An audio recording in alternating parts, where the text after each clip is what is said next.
Thanks, guys. Listen, I don't want to brag or anything, but me and Oprah are making the same money tonight. But the show has loosened up considerably. I noticed I was watching Oprah and Dave talking about weed and booze. I don't do either of those. The hardest drug I ever did, LSD. And I remember I was a kid, I was like 16, and I remember they warned me, they said, hey, you gotta be careful with that LSD on account of you can get a flashback. 10 years can go by, 20 years, 30 years, and a flashback will happen. So I thought, hey, that seems like a good deal. You tell me I buy a drug for $5, I eat it, I get high, and then 20 years later I get high again?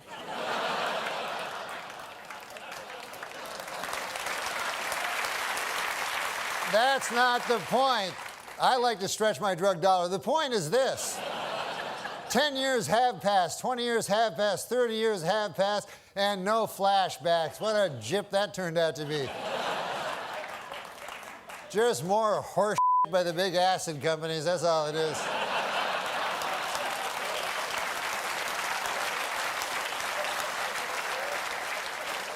But I can't believe it's been a quarter century since I made my television debut. It was all different back then. You know, it was back then, I remember if you wanted to take a picture, you would use a camera, not a telephone. As a matter of fact, if you used a telephone, people would look at you odd. Give it like. Just stay still like that. What about in the old days when they took pictures of you way back, you know, where they pulled that thing and exploded and stuff?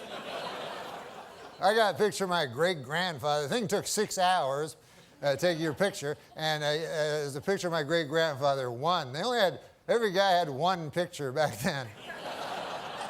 And it's just him like,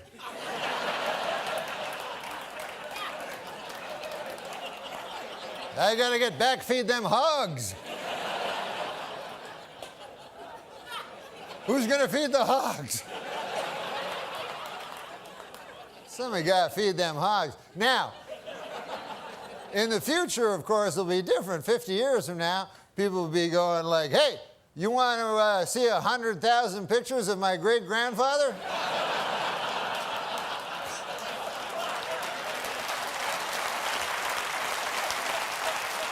I got him right here, plus everything he did every day of his life.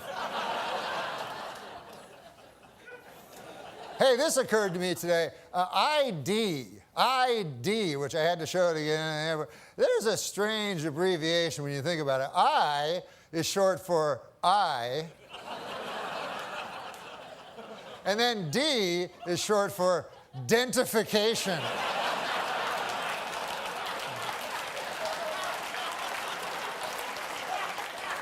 They could have split that one up a little better, you know?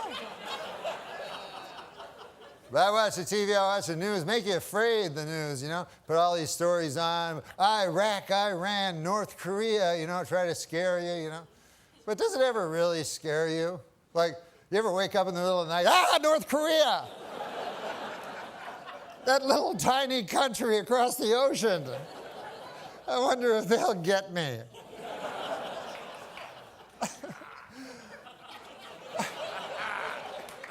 Plus, didn't MASH settle that like 20 years ago? Why'd I have to watch that stupid show? There is one country that worries me, though. Not Iraq, not Iran, not North Korea. The only country that really worries me is the country of Germany. I don't know if you guys are history buffs or not, but...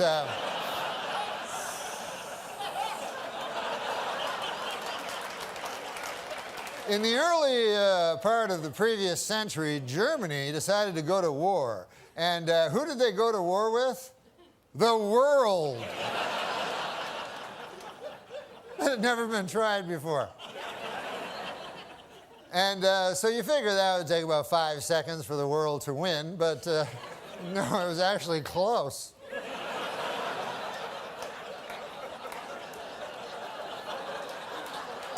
Then about 30 years pass, and Germany decides again to go to war, and again it chooses as its enemy the world. And this time they have that guy, Schrankly, Crankly, that guy, and I'm not even going to dignify him by saying his name, but I think you know what I'm talking.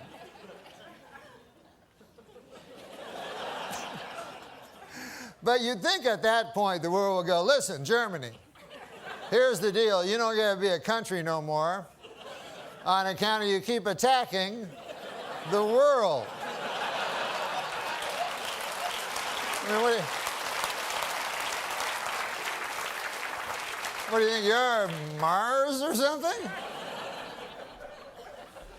Anyways, listen, folks, this will be my last time on the David Letterman show, I understand. And you guys, we all know that David Letterman was the greatest talk show host who ever lived. But I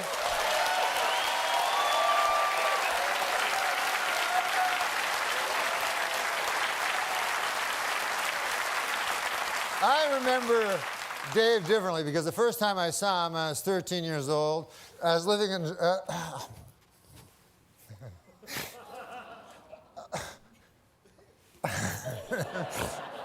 I was living in Toronto, Canada, and I went to a talk show they had there. And David Letterman was the stand-up comedian on the show. And I loved stand-up.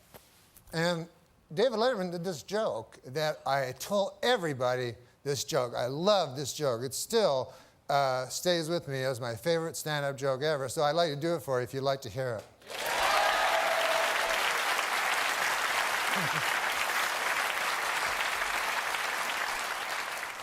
He goes, I was on the street the other day, and I saw a garbage truck, and on the back of the garbage truck, there was a small sign that said, "Please do not follow too closely.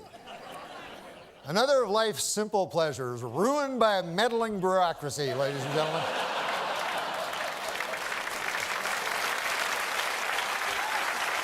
You remember the old days when Dad would pile the kids in the station wagon and we'd all go out and follow a garbage truck? So anyways, I'd just like to say, I know that Mr. Letterman is not for the mawkish, and he has no truck for the sentimental, but if something is true, it is not sentimental, and I say in truth, I love you. Oh my God. Oh my God. Very funny, Norm. And thank you. Thank you for everything. Thank you. Norm Macdonald, ladies and gentlemen. That was very sweet, Norm. Good night, everybody. Have you ever done anything in your long and storied career that you consider specifically to be in bad taste as you look back on it? Maybe at the time you thought it was a good play, but you look back on it and you think that was in bad taste. Well, sometimes, like in stand-up, I'll do jokes that are, like one time I was doing this thing in San Francisco and they were all gay people in the audience, they told me. So I figured I'll do... In San Francisco? Yeah. No. So I figured I'd do stuff about gay people so that they could relate to it. Yeah, it's warm up. Right. They love that. And so I was talking about, because I went to this gay pride parade, and I saw in it there were these old men and old ladies like with these signs that said, "We are proud of our gay son," you know? And so I was saying, that's an odd thing to be proud of, you know, because it's not an achievement, you know? It's not like something you work all your life to be gay or anything like that. And I just wondered, I had a hard time believing that these 50, 60-year-old men are actually bragging, you know, at work like they're, "Hey, Bill, you know, my kid, oh my God, we're proud of him, Johnny. He graduated from Harvard, you know, first in his class, you know what I mean? Now he's articling over at a law firm, and, oh yeah, he loves cock." You know? This kid. He can't get enough cock in his mouth, his ass, his kid's always cock. I got a picture of the boy here sucking another man's cock. I want to show it to him. To watch the maturation of you as an artist, to realize it took you 9.5 minutes to get around to the sucking cock stuff. it's beautiful to see you comfortable in your own skin, Normie. All right.